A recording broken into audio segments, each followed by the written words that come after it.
Bienvenue sur Héros Vagabond, le podcast des imaginaires du changement. Je m'appelle Christelle Gentot, je suis artiste nomade et j'ai vécu dans plusieurs véhicules au cours des 10 dernières années. Aujourd'hui, je suis avec Thierry Chan Le Brûlet, un artiste nomade comme moi. Dans cet épisode qui est, je sais plus, le 15e peut-être, on a rendu déjà pas mal d'épisodes en fait. Oui. Eh bien, dans cet épisode, nous allons vous parler du problème de la panne quand on est nomade, quand on vit dans son véhicule. Parce que c'est ce que Thierry Chan a vécu ces dernières semaines. La panne sur son camion roulotte. Oui, alors c'était pas une panne qui m'immobilisait, c'était une panne électrique. Mais il y avait un défaut électrique au niveau du moteur, ce qui fait que l'alternateur ne rechargeait plus la batterie. Donc au fur et à mesure des jours, des différents démarrages, la batterie était de plus en plus molle, au point qu'un jour, suite à un simple arrêt sur un parking, je n'ai pas redémarré. Alors l'avantage du système électrique qu'il y a dans le camion, donc on a 5 panneaux solaires de maison, on a 4 grosses batteries au lithium, donc la capacité de stockage est énorme.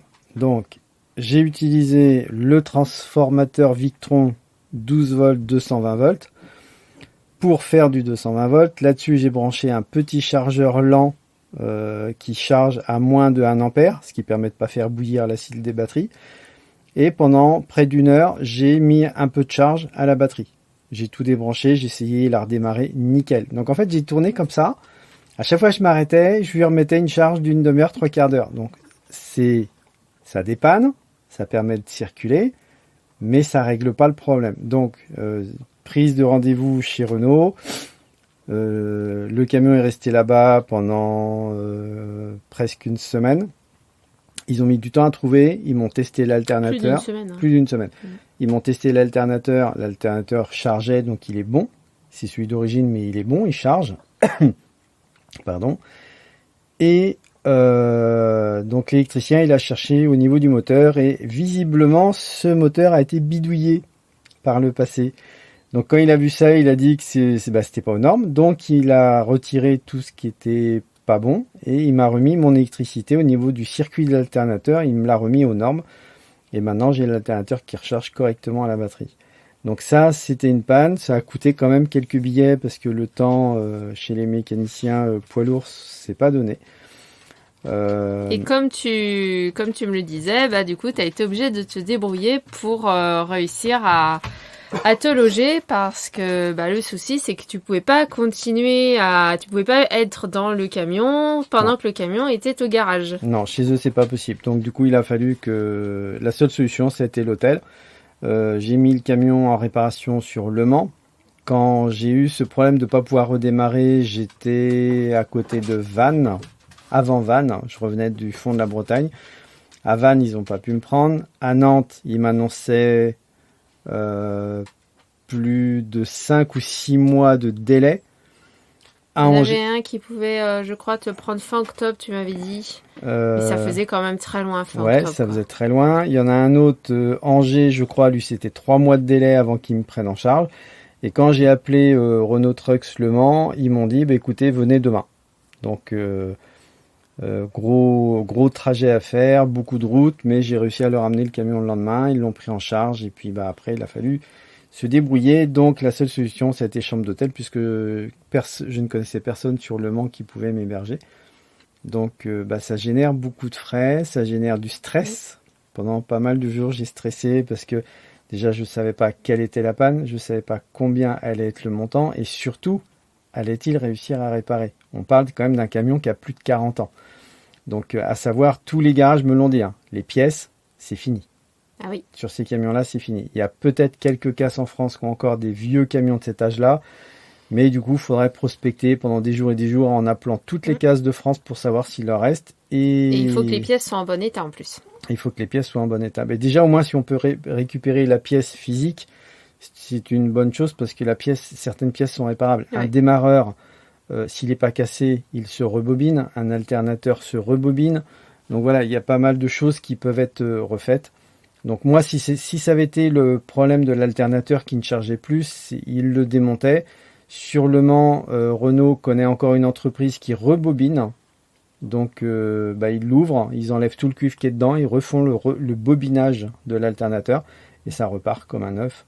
Donc tant que le métal, lui, n'est pas cassé, Le Renault Trucks à Nantes, eux, ils ont plus personne non, là-dedans. c'est dommage. Il y avait des entreprises à Nantes qui rebobinaient, mais apparemment il n'y en a plus. C'est dommage, c'est du savoir qui se perd et maintenant, on retire la pièce, on en remet une neuve et ça redémarre. Donc en fait, ça veut dire qu'il faut avoir toujours un petit peu d'argent de côté pour gérer les éventuelles pannes et les hébergements en urgence, que ce soit à l'hôtel ou en Airbnb, parce que tu as fait quelques nuits à l'hôtel, mais après tu as aussi pris un Airbnb puisqu'il fallait que tu sois à Nantes pour des rendez-vous. Oui, c'était prévu que de Bretagne, je passais quelques jours à Nantes parce que j'avais des rendez-vous et après, tranquillement, je revenais sur la Sarthe. Et là, du coup, il a fallu foncer en urgence sur la Sarthe. Je suis resté de mémoire 5 jours sur un hôtel. Et puis après, comme j'avais des rendez-vous sur Nantes, il a fallu que je me débrouille. Et donc là, moins cher qu'un hôtel, j'ai pris un Airbnb. C'était la première fois que je partais en Airbnb, c'est pas mal. Et puis après, il a fallu revenir sur la Sarthe pour récupérer le camion. Une fois qu'on a récupéré le camion, c'est ta voiture qui avait un problème. Ah oui, ma voiture, elle a pas passé le contrôle technique tout simplement, et elle est en contre-visite. Il y a pas mal de choses à faire. Du coup, maintenant, oui, c'est ma voiture là qui est chez le garagiste depuis aujourd'hui, et puis je sais pas trop quand je vais la récupérer. Parce que là, on va sûrement être en attente de quelques pièces et ça sera sans doute en début de semaine prochaine, vu comment ça se profile. C'est toujours comme ça avec les véhicules. J'ai déjà fait pas mal d'interventions sur la voiture, moi, à 16 ans, et forcément, au bout d'un moment, il y a des pannes. Et c'est sûr qu'elle n'est pas aussi vieille que le camion, mais oui, il y a des choses à faire dessus régulièrement. Bon, c'est la première fois quand même qu'elle est en contre-visite. Jusqu'à présent, elle avait jamais eu de contre-visite. À chaque fois, elle passait le contrôle technique sans souci. Et puis là, sur le camion, tu as déjà eu des pannes, mais qui avaient pu être réglées dans la journée, comme les durites. Ah, la durite. Je fais un arrêt sur un parking de supermarché pour faire la pause du midi. Et puis au moment de repartir, j'ai plein d'eau par terre. Donc là, je lève la cabine. Heureusement que j'ai vu ce qu'il y avait par terre. Là, je lève la cabine et c'est une grosse durite de liaison sur le circuit de refroidissement qui avait totalement lâché. Je perdais tout mon liquide de refroidissement. La durite, c'est tout bête. C'est un peu plus de 10 cm de long sur un diamètre de 7-8 cm de diamètre. Donc c'est une grosse durite. Mais c'est même pas un coude, c'est pas une durite formée spéciale, c'est juste un bout de tube. Et là, ça a été, comme on dit, la croix et la bannière pour trouver ça. Aucun garage n'avait une durite de cette taille-là, de ce diamètre-là. Ah, ça se fait plus. C'est juste hallucinant. Et en fait, je désespérais. Et à chaque fois qu'on je demandais, mais vous savez pas qui pourrait faire ça, on me disait, téléphonez à telle entreprise. Et même à quelques kilomètres de là où j'étais, du coup, en panne, je suis allé dans un garage agricole. Et le gars, il a cherché, il a été très sympa, pour lui, il n'avait pas ça. Et en fait, il est allé voir dans son stock de durite derrière s'il pourrait pas trouver quelque chose qui s'en rapprocherait. Il m'a ramené une durite qui était beaucoup plus longue, mais qui était du bon diamètre. Donc en fait, je l'ai coupée à la longueur voulue. Et j'ai réussi à la remonter et puis remettre du liquide de refroidissement. Et puis ça a tenu. Ça fait déjà quelques années et puis elle tient très bien. J'ai sa petite sœur, si jamais elle lâche, j'en ai une deuxième. T'avais eu un problème aussi en arrivant sur un rond-point. C'était la première panne sur le camion. Oh la misère. L'embrayage. La liaison entre la pédale et l'embrayage, c'est sur le camion, c'est de l'hydraulique. Un jour, j'arrive sur un rond-point, il y a une voiture qui est sur le rond-point, j'appuie sur la pédale à l'embrayage pour rétrograder, et là, la pédale part complètement au fond. Moi, ma première idée, je m'étais dit, la pédale a cassé. Je me suis retrouvé en prise, incapable de repasser une vitesse. J'ai eu une chance incroyable qu'il n'y avait personne derrière la voiture, je suis passé au ras d'elle. Et j'arrivais trop vite pour pouvoir tourner à gauche au rond-point comme c'était prévu. C'était un petit rond-point. J'ai tiré tout droit en face dans une petite rue. J'ai eu une chance qu'il n'y avait personne. Sinon, je montais sur les freins puis je bloquais tout. Je me suis engagé dedans en me demandant mais où est-ce que je vais m'arrêter. Et un peu plus loin, il y avait des places de parking de libre. J'ai réussi à me mettre. Donc c'était une petite rue pas très passante, donc je gênais pas. Je suis monté sur les freins mais comme un âne pour essayer d'arrêter le camion et j'ai fini par l'arrêter en calant le moteur. Donc au moins, j'étais arrêté, on n'avait pas eu d'accident. Puis après, dépannage Renault. Ça n'avait pas été facile avec l'assurance. l'assurance qui n'arrivait pas à comprendre que c'était du poids lourd, c'était pas du VL. On a finalement, avec l'accord de l'assurance, j'ai pris moi-même les opérations en main, c'est-à-dire que j'ai moi-même appelé Renault Trucks, ils m'ont envoyé un dépanneur, il a identifié la source du problème, et la petite anecdote, c'est que quand le jeune il est parti du garage pour venir nous dépanner, il y a le vieux magasinier, quand il a su ça, il dit c'est quoi comme camion, un Saviem, il dit c'est quoi l'embrayage, il dit ouais, je crois savoir ce que c'est comme pièce. Le jeune, il vient, il constate, il dit j'ai pas la pièce, faut que je retourne au garage. Donc quand il est arrivé au garage, il y a le vieux magasinier, il lui a dit ce serait pas la pièce qui est à tel endroit et tout. Et le jeune lui a dit si, il dit je te l'avais dit. Et donc il lui a carrément de mémoire donné la référence de la durite qu'il devait prendre. Il est revenu, il nous l'a remonté, il a repurgé le circuit, j'avais récupéré un embrayage. Et là, c'est vrai que ça avait pu être fait dans la journée. Parce que c'est pas toujours facile quand les travaux doivent durer plusieurs jours de pouvoir rester à vivre dans le véhicule, dans le garage. C'est même généralement hyper compliqué. On avait réussi à le faire une fois avec le camping-car à Alès. Là, il y avait un petit garagiste qui était intervenu alors qu'on vivait dedans. Et on était dans le garage. C'est-à-dire que le soir, il fermait le garage et on était dedans. Voilà. Il avait confiance en nous, ça s'était super bien passé. Ouais.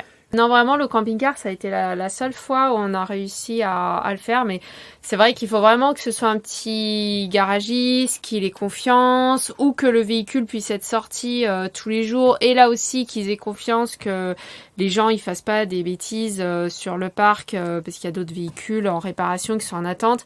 Et au niveau des assurances, ça peut être assez compliqué aussi pour eux. On avait eu aussi une casse quand on avait la remorque. Ah, le ralentisseur. Le ralentisseur, donc là on va en parler parce que c'est d'actualité, parce qu'il y a une association qui s'appelle Pour une mobilité saine et durable qui a porté plainte contre des personnes du gouvernement et auprès du Conseil d'État aussi. Et auprès de la Cour de justice de la République, justement parce que une grande majorité des ralentisseurs ne sont pas aux normes. Donc soit ils sont pas bien placés, soit ils sont trop hauts, trop raides, ou pas bien signalés, voire pas signalés du tout. Ça nous est déjà arrivé pas mal de fois.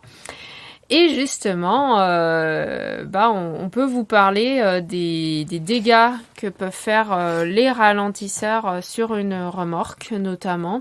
Oui, camping-car avec la remorque et le matériel de marché dedans. On cherchait un stationnement, on cherchait une aire d'accueil et on savait à peu près où elle était, mais c'est la première fois qu'on y allait. C'était une aire de camping-car. Voilà, et j'étais sur une ligne droite de quelque chose qui ressemblait à un peu une zone industrielle. Il n'y avait pas de panneau, il n'y avait rien. En même temps que je regardais la route, j'essayais de regarder à droite, à gauche, voir si je voyais l'air. Il y a un moment devant moi, je vois une grosse masse noire. J'ai à peine eu le temps de toucher sur les freins, j'ai littéralement décollé. Une énorme bosse noire, c'était le ralentisseur. Il n'y avait pas les peintures triangulaires blanches. Ouais. Il n'y avait pas les panneaux avant qui l'indiquaient. D'ailleurs, quand on est revenu après, on a regardé de l'autre côté, il n'y avait pas de panneau. Donc pas de panneau, pas de peinture au sol. En gros, ils ont mis un énorme... En plus, il était super raide.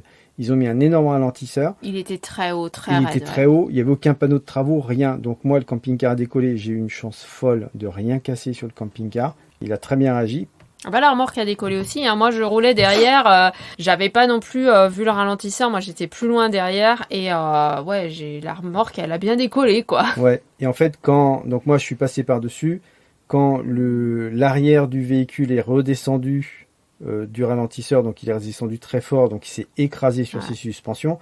L'attelage a tapé le ralentisseur et comme il y a la flèche de la remorque qui fonctionnait avec un vérin pour l'amortisseur, ça a tapé tellement fort que ça m'a cassé l'amortisseur. Donc il a fallu qu'on aille chez un garage. La remorque après donnait des à-coups quand j'ai accéléré que je freinais.